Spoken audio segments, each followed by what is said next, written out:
Yep. So as I was saying earlier, if you've just joined us, so everyone is automatically muted when you come into the room so that we avoid having background noise. If you want to put your camera on, please do so. We are recording the session, and on the recording, we've minimized that camera, so that won't be recorded. So hi everyone, and welcome online. Like, how do you introduce people online, I guess? My name is Jonathan Dore. I will be sort of introducing you, Rebecca. I'm sure you all know Rebecca because you're here. But Rebecca will be giving a talk called Archival Optimism, or How to Sustain a Community Archives.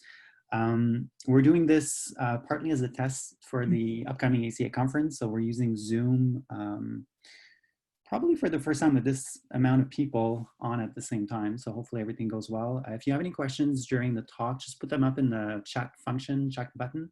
I'll be checking that, and we can either relay the questions at the end, or perhaps we'll unmute people if they feel like doing so. We'll see it by then. So proper introduction. Rebecca Tates-Sheffield is an archivist and archival educator based in Hamilton, Ontario. She has taught in graduate programs at Simmons University School of Library and Information Science for the University and for the University of Toronto High School, as well as Library Juice Academy. Presently, she is a senior policy advisor for the Archives of Ontario and works in digital record keeping strategies. Rebecca previously served as the executive director for the Archives, formerly the Canadian Lesbian and Gay Archives in Toronto, where she spent the better part of a decade learning as much as possible about Canada's LGBTQ2+ histories.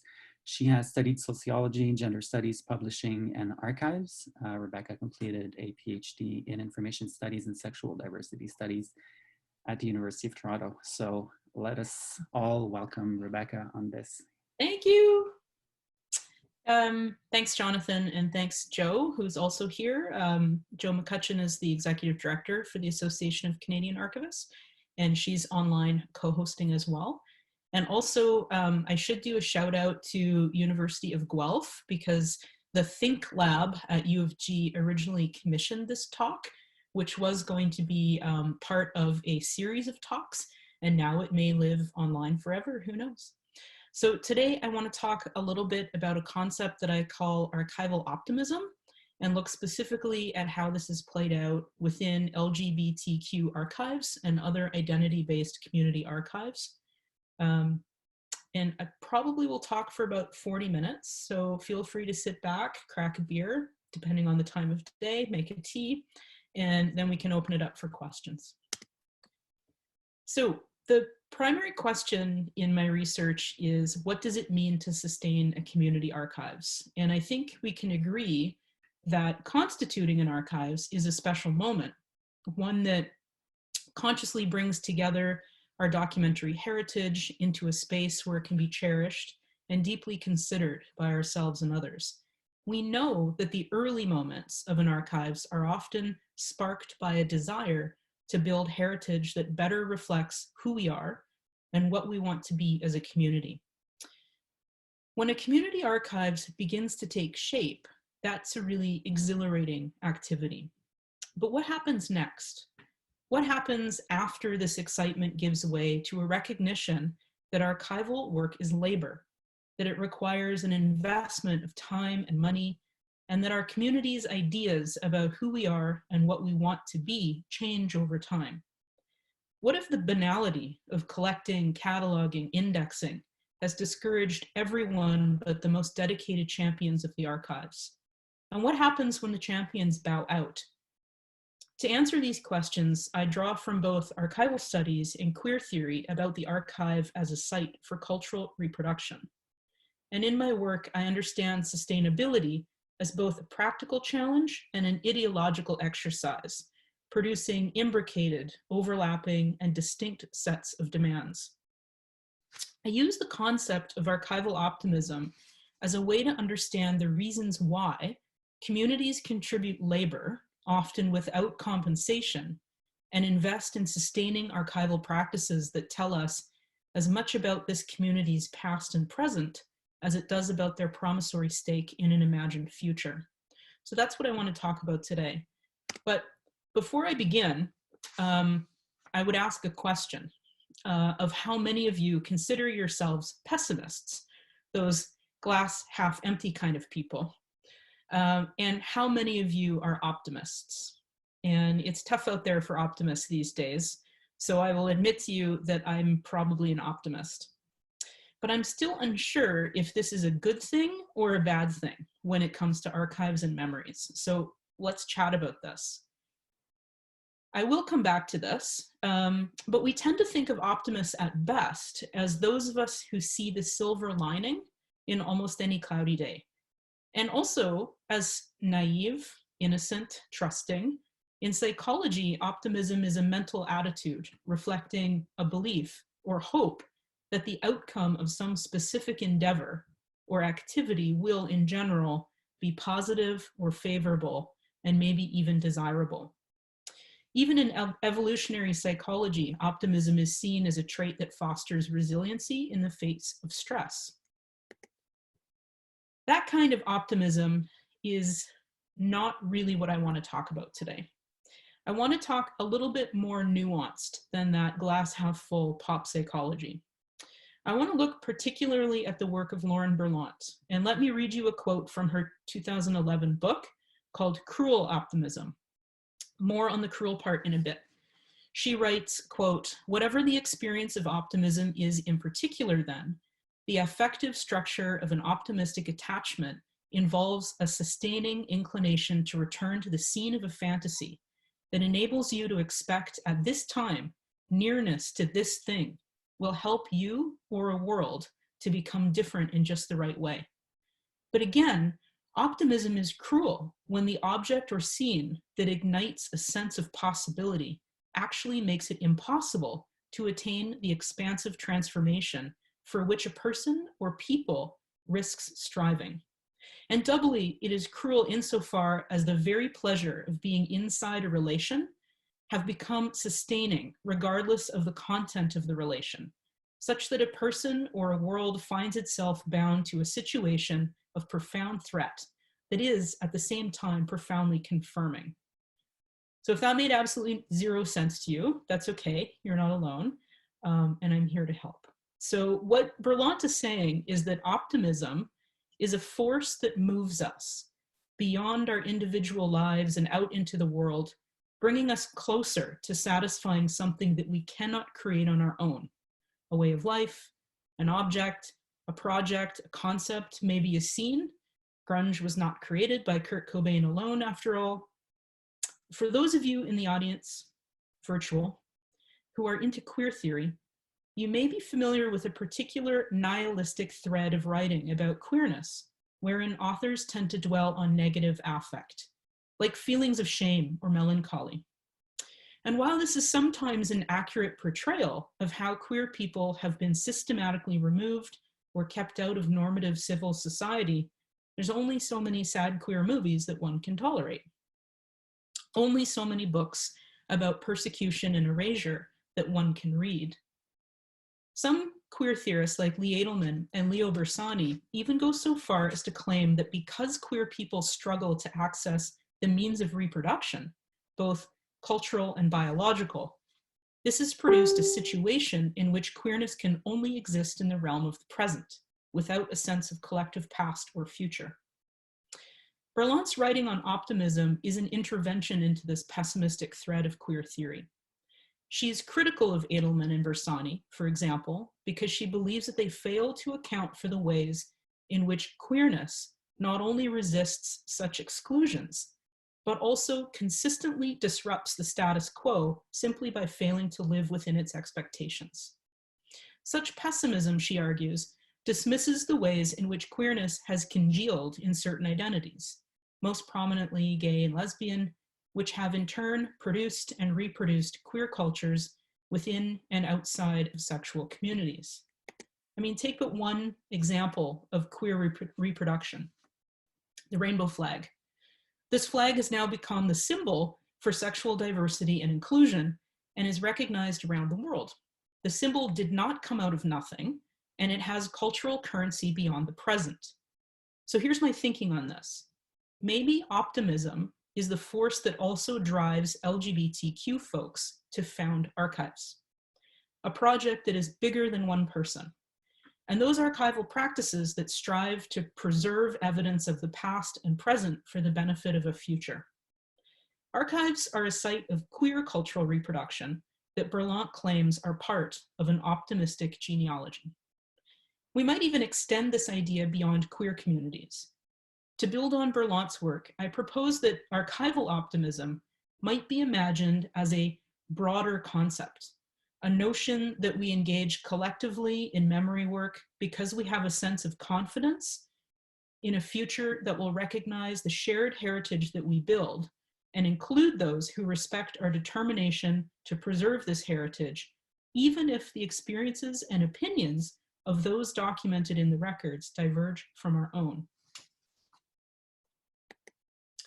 Archival optimism is emphasized in archival theory's insistence that history provides a context for the present, as enshrined in the Shakespearean phrase, "What is past is prologue," which is engraved on the US National Archives building in Washington, DC.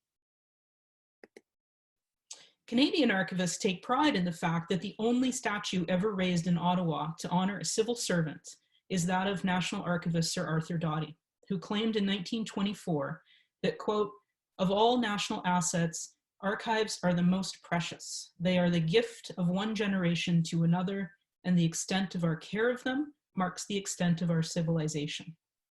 Archival optimism is archivist joie de vivre, our raison d'etre, the fuel that lights our way through the meticulous and difficult labor of archival work. It's the knowledge that we toil for a greater purpose. Now, Derrida might call this mal d'archive, but we tend to think of archival work not as a fever or sickness, but as a desire to better understand who we are and communicate this knowledge beyond our temporal limits. Archival optimism neatly describes the sense that the resources we invest in building and sustaining archives as apparatuses that support archival practices, that those are worthwhile.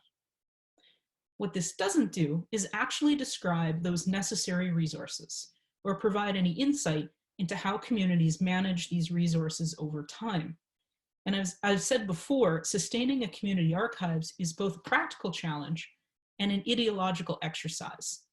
So the remaining discussion will dig deeper into these challenges and return to the concept of archival optimism to break apart the ways in which sustainability is as much about labor, money, and expertise as it is about managing the sometimes conflicting and always fraught ideas about who constitutes a community, its shared understanding of its history, and its desire for a collective future.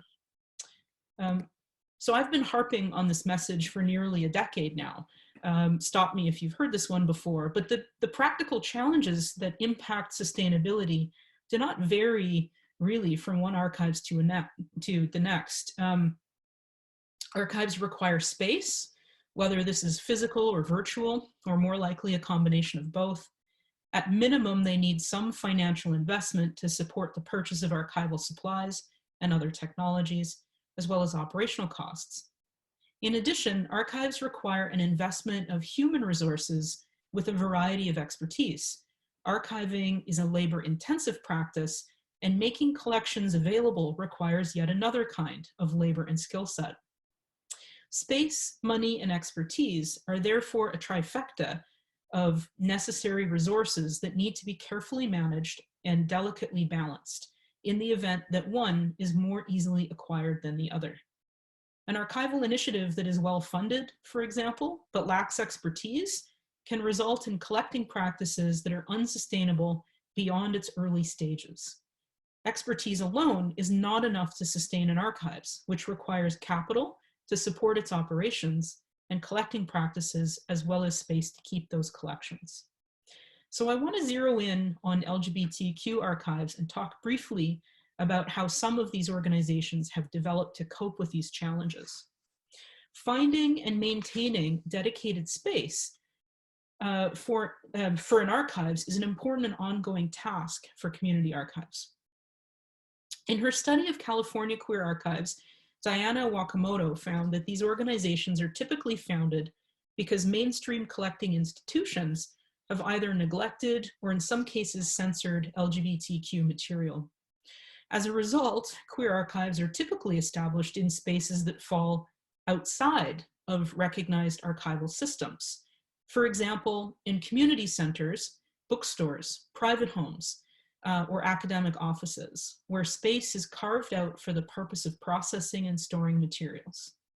This is true of the Archives, ARQUIVS, Canada's LGBTQ+ archives, which was founded in the home of Gerald Moldenhauer in 1973.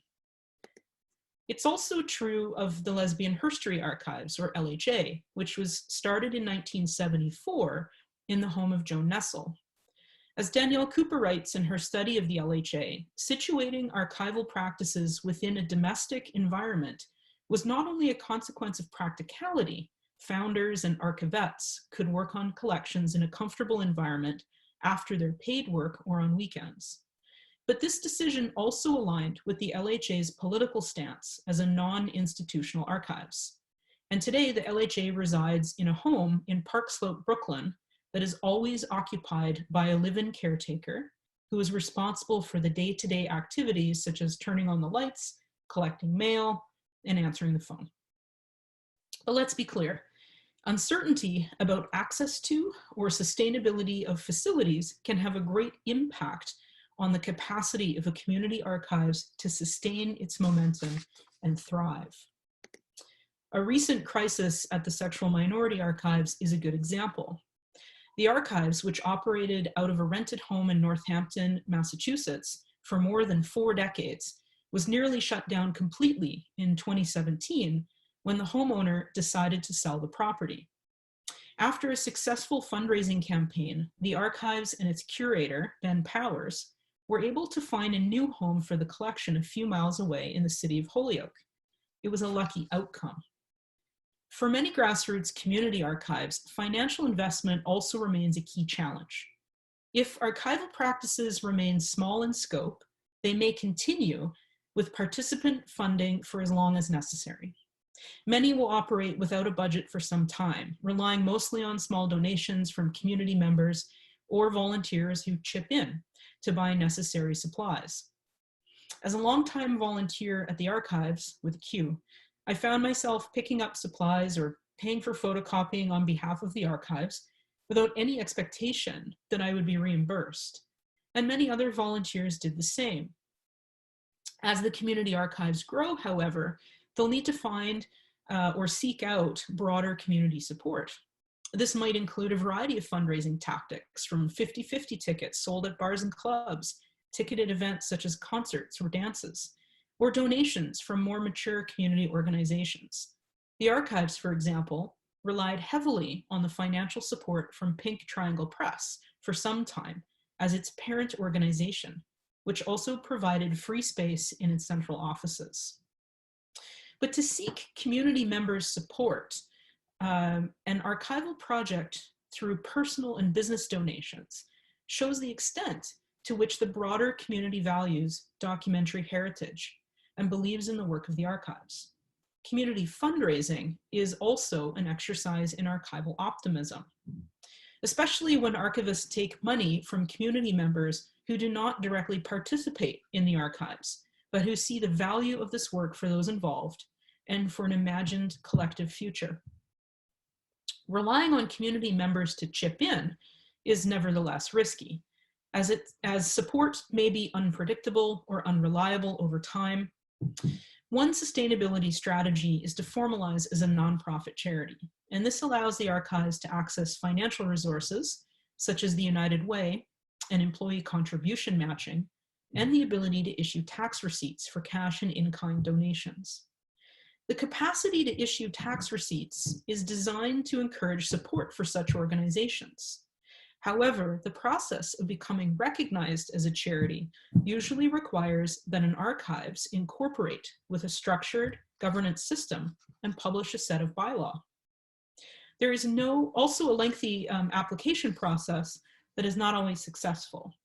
Not all community archives will mature to the point that they are able to formalize in this way, and others may not want to be so formal. In other instances, a community's approach to archival practices may not be appropriate for a more bureaucratic structure on its own or without another supporting structure. For example, an oral history project and storytelling through blogs. Perhaps more significantly, communities that engage in archiving as an explicitly political project may find that the restrictions imposed by revenue agencies for the purpose of maintaining charitable status hamper, or in some cases contradict, the mission or spirit of the archives. Charities, for example, cannot be involved with political lobbying or engage in explicitly partisan activities. Still, acquiring charitable status has been fruitful for some community archives. Formalizing also has benefits by demonstrating stability and creating a sense of governance, transparency, and accountability of the organization to the community that it serves. But I'll say this, to succeed as a charity, archives need productive, thoughtful fundraising strategies. A good archivist is not always a good fundraiser. So over the past 2 decades, and alongside the proliferation of digital technologies, many communities have adopted online spaces to engage in archival practices. For emerging communities, the use of online space can remove some of the barriers to collecting that exist for physical collection. Data stored on hard drives requires less real estate and can be more easily integrated into personal homes or other community spaces without causing too much physical disruption.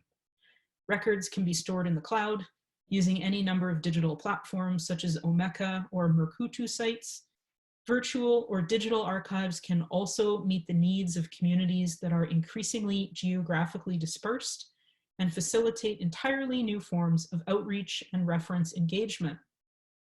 Anthony Cochulio warns, however, that digital space is also precarious. And more often than not, communities that leverage free or low-cost digital technologies risk losing their work if and when the technologies fail or become obsolete. Digital archives still require investment, and I'll just note 2 archival projects, the Digital Transgender Archives, or DTA, and the Archives of Lesbian Oral Testimony, ALOT. Both exist primarily online, offering digitized and born digital collections in open access platforms. In each case, they also have considerable support from academic institutions.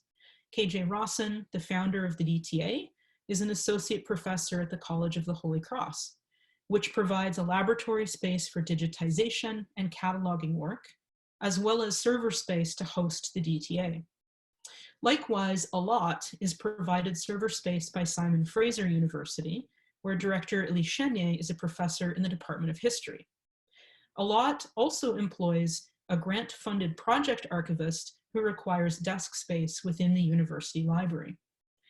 The relationships between DTA and ALOT and their respective host institutions demonstrate the extent to which an academic apparatus can provide some infrastructural and financial support to community archives. But if either Chenier or Rawson were to step back from their respective roles, we are unsure what would happen to these archival projects. Whether tied to a research agenda or not, archival labor is difficult to sustain. Cataloging materials and developing access tools take time and effort that can be mundane and tedious.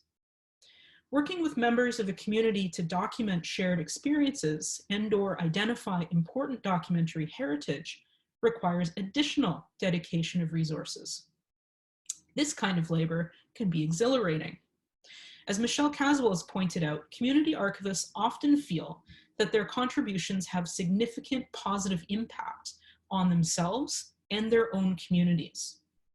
Seeing oneself in the archives can have symbolic and effective value that affirms and validates personal and community identities. In addition, contributing to archival work has a social impact that brings together groups of people through their engagement with the archives, but also because the archives reveals social connections between and among people documented in the records. Caswell describes the benefits of archival labor as 3-dimensional. So I am here, we are here, and we belong here, all overlapping to create a sense of representational belonging. And this understanding of archival labor as having immediate benefits for those undertaking the work complements the idea of archival optimism, which might provide a fourth future-oriented dimension. We have hope for our future. Of course, working with collections of marginalized communities can also mean working with records of trauma. This can have negative impact as well as positive. Returning to the concept of archival optimism, archival work might be described as a labor of love, an expenditure of physical and effective labor for the benefit of an imagined future or imagined future community. Nevertheless, this work might be undervalued by the very community it purports to represent. Community expectations also change over time or differ from those participating in the archives. As Rabia Gibbs reminds us, communities are not homogeneous, and even within self-identified groups, there is a potential that some members will continue to feel marginalized.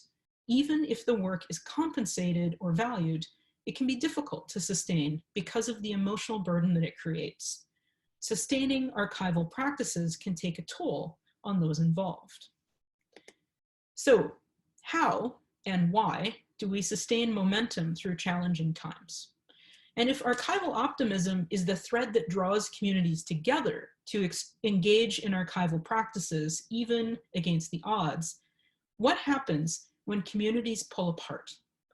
What if community begins to recognize through the changing present that its future may not unfold in the ways previously imagined?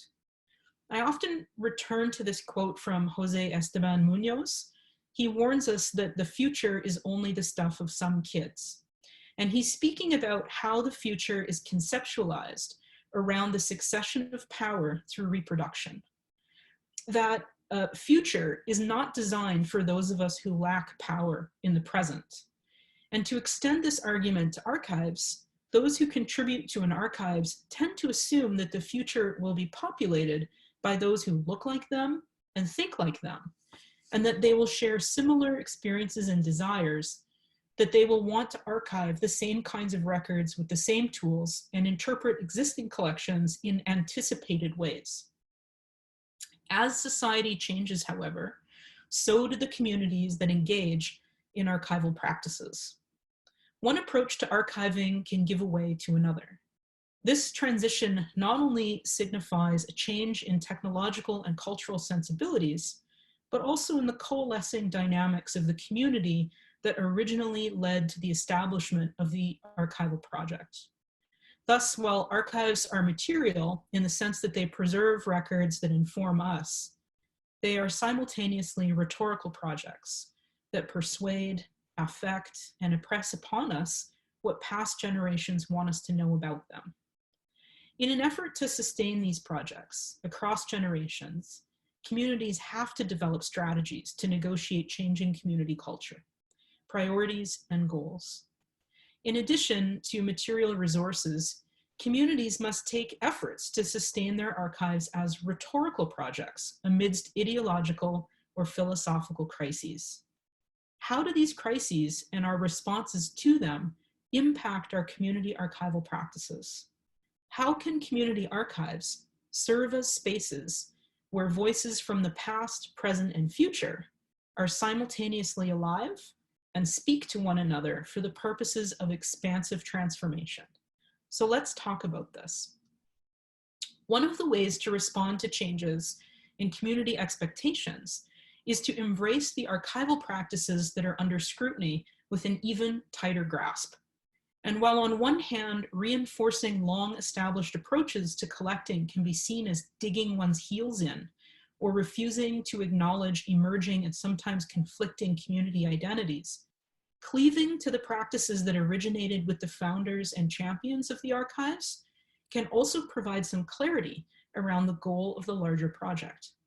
This is because communities often organize around identity-based categories, such as race, ethnicity, sexuality, and gender expression. Archives established within the context of such identities draw strength from a practice of strategic essentialism, which supports political action by creating solidarity through a shared heritage.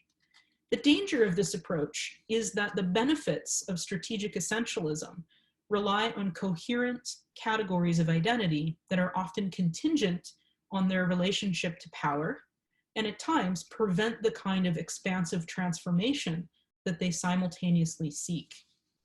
And this reminds me of the work, again, of the Lesbian Herstory Archives, which was established as a way to provide a safe space for lesbian women to deposit their records and for lesbians to access a documentary heritage that provided a sense of representational belonging.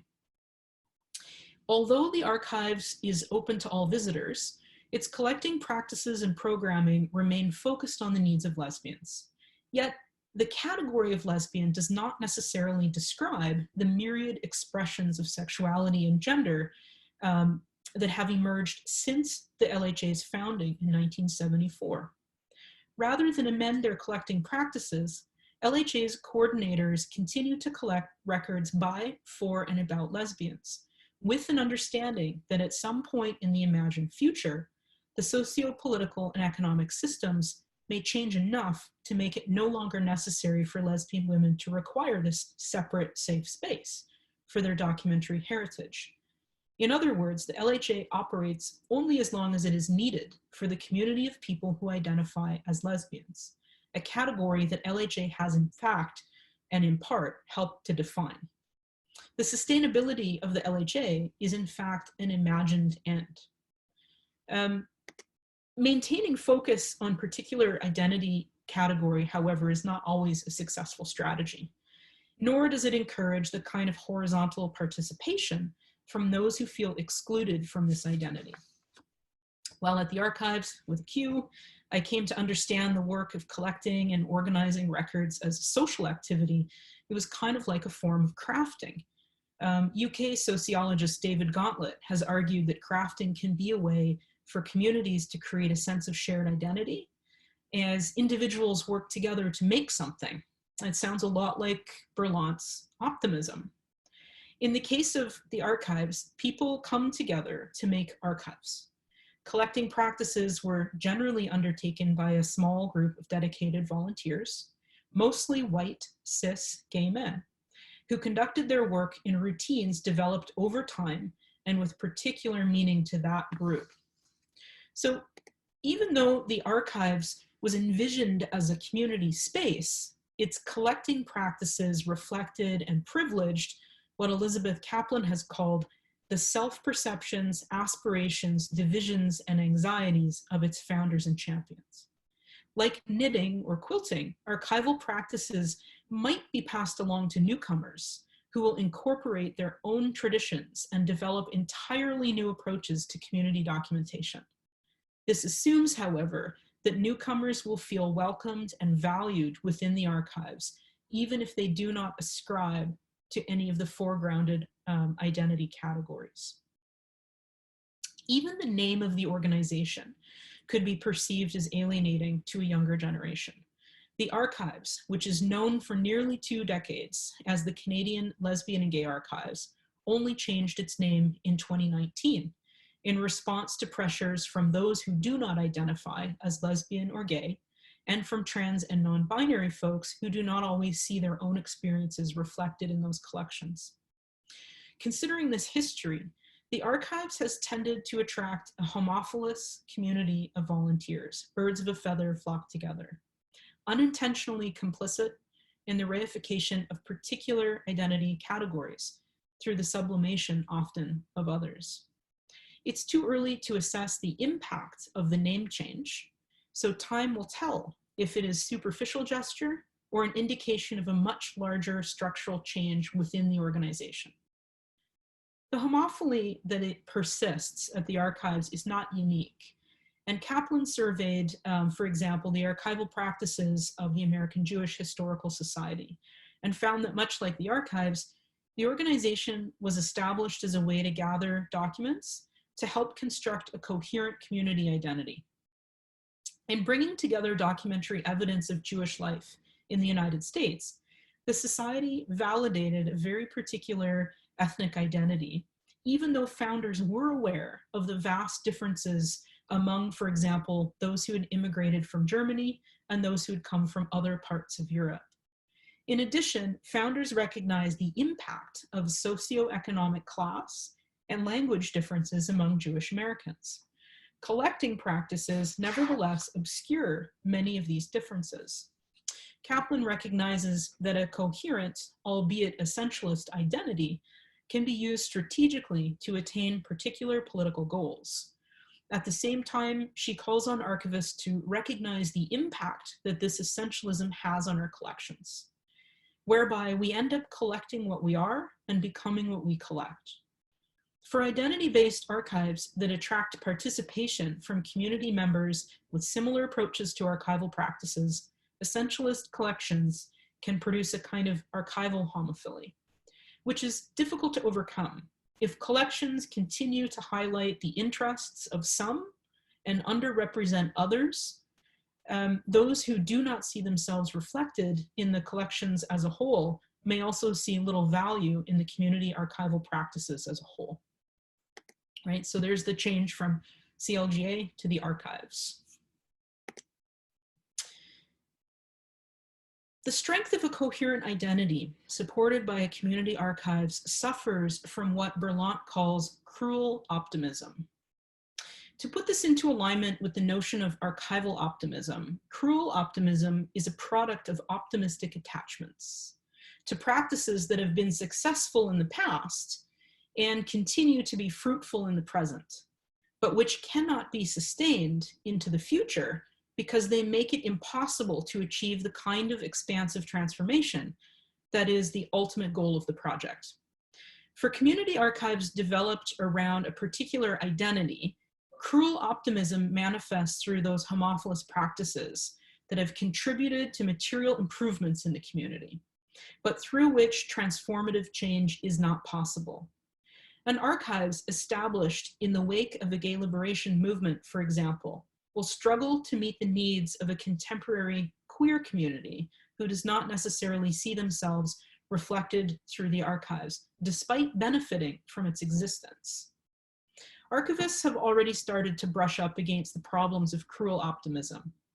Christine and Paschild found that the effort spent on grappling with community identities can distract from the practical work to actually create, manage, and make accessible a collection of archival records. While she does not eschew the idea that community archival practices can enhance connections between and among members of this community, she questions the usefulness of identity as a unifying concept. In her discussion of the Japanese American National Museum, Paschild draws from Brubaker and Cooper, who argue that there are limits to the utility of identity as a social construct. She writes that the stretching of identity has impoverished the term of all usefulness because it conflates affinities and affiliations that would otherwise be infinitely elastic into a hard shell of identity that has the potential to set up entirely new forms of exclusionary practices. As a result, the construction of a shared heritage based on community identity rarely allows for recognition of diversity within the community, and furthermore, does little to challenge marginalization that continues to occur. If the community does achieve some or all of its discrete political goals, those members who feel most aligned with the central identity may no longer need such a hard shell. If archival practices have grown up around this identity, however, and resist intervention and reimagining, they may become unsustainable. At one end of the spectrum, marginalized communities may not be able to sustain collections because they lack the practical and ideological resources to do so. On the other end, communities that have become increasingly status quo may find that their practices create collections that are so extensive that they require care beyond their capacities. One possible way to move beyond cruel optimism is for community archives to focus less on the product of archival work and more on collective practices. In this way, community archives become spaces where past, present, and future intersect, and where making and connecting in the present is foregrounded. This focus can also open up possibilities of developing practices and programming that actually confront the archive's own gaps and biases, and which acknowledges community diversity without devaluing the important work of those who've come before. This programming might include, for example, workshops or healing circles, where those who feel excluded from archival practices are encouraged to occupy the archives and speak about the impact of this exclusion, and where community archivists agree to listen without reacting. More formalized community archives can also issue open calls for volunteers to serve in governance roles and encourage participation from younger and underrepresented community members by providing paid internships and structured mentorships. Archivists might also offer expertise or space to emerging communities who would not otherwise participate in established archival practices, without the expectation that those records produced by the community will be integrated into the larger collection.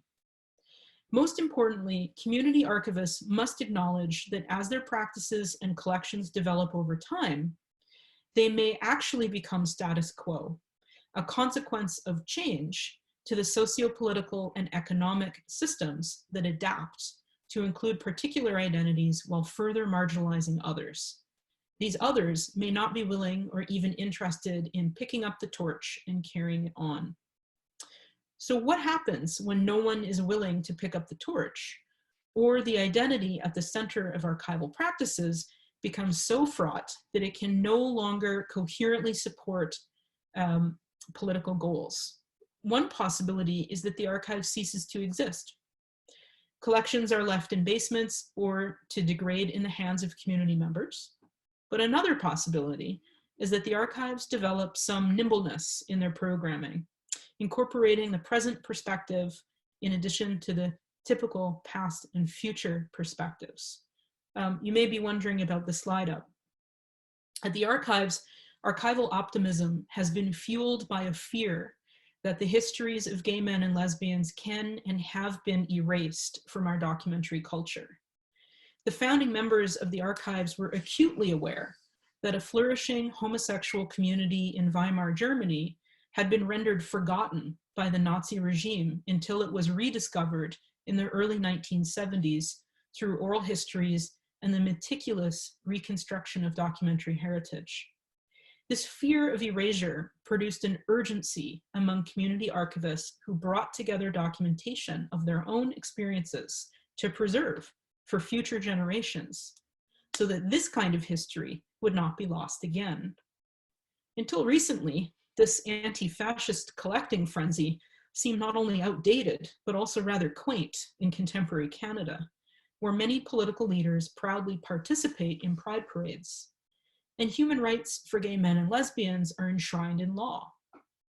In order to attract new investment in the archives, the archives, with a Q, has been creative. They've produced gallery programs, partnered with elementary teachers to support public school curriculum, delivered historical walking tours, and hosted a variety of community events that broaden the archive's appeal beyond its collections and to its symbolic position as an authority on LGBTQ history.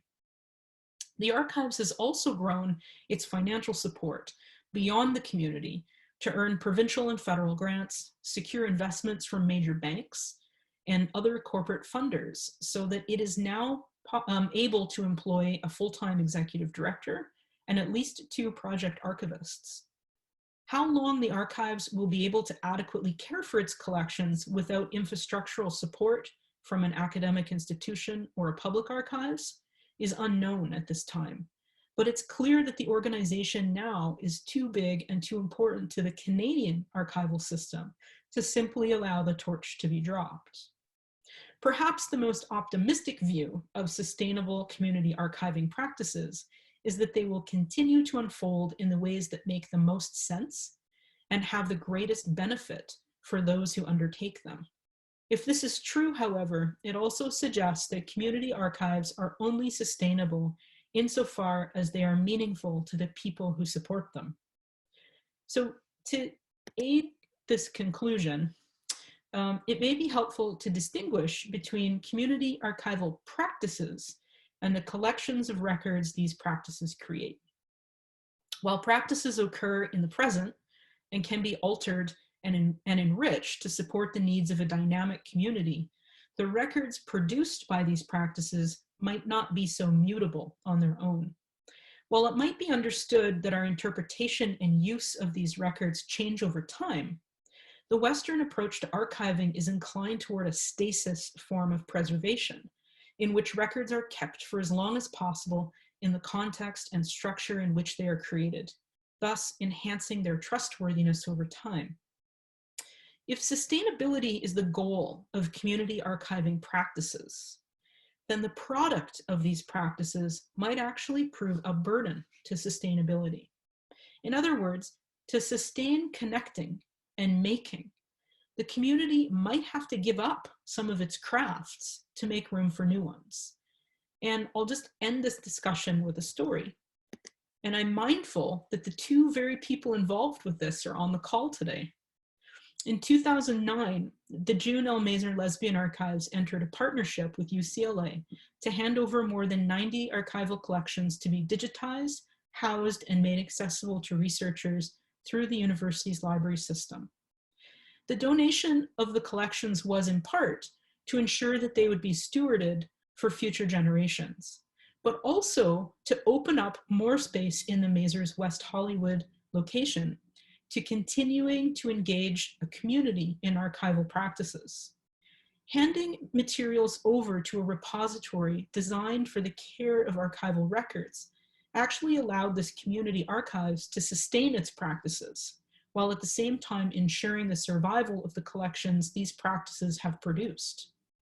While no one would deny the value of records themselves, the Mazur's champions have made a conscious decision to foreground archival practices in the present as a way to remain meaningful to those who continue to find value in the archives.